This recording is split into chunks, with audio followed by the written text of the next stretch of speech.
Hi, my name's John, amateur radio call sign M7CPT. Welcome to Amateur Radio on the Air.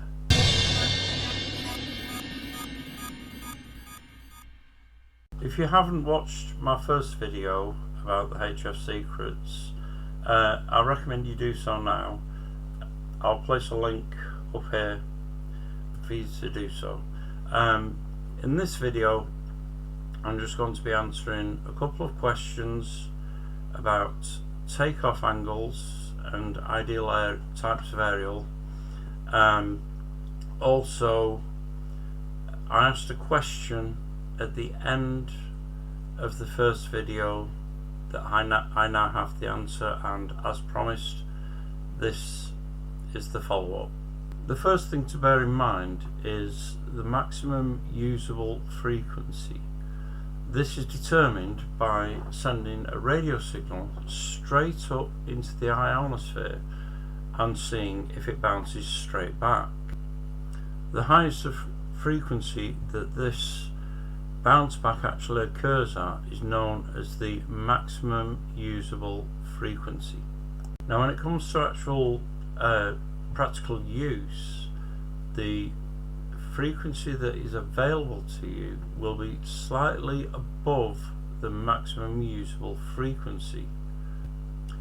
In the case of NVIS, Near Vertical Incidence Skywave, the optimum angle for takeoff is actually 75 degrees and above. This is one instance where height is not might, and lowering your antenna towards the ground can actually produce better results.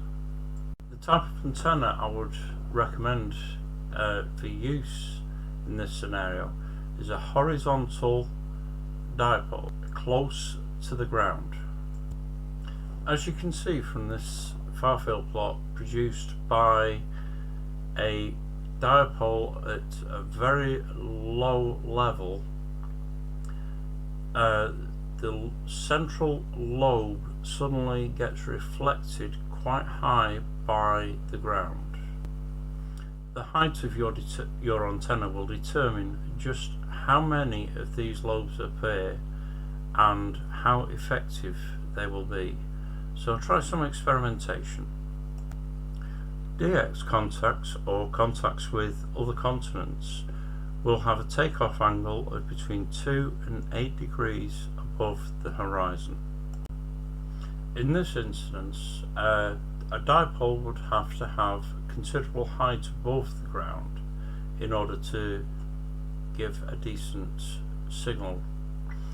However, vertical antennas are ideal for this. Also, a lot of amateurs use Yagis in this instance. If you have any questions remaining, please ask them in the comments below. And as always, I hope you found the video both enjoyable and informative. Incidentally, I should also mention there are some buttons down below the video. Please like, subscribe, and all that leaves me to say is catch you on the air.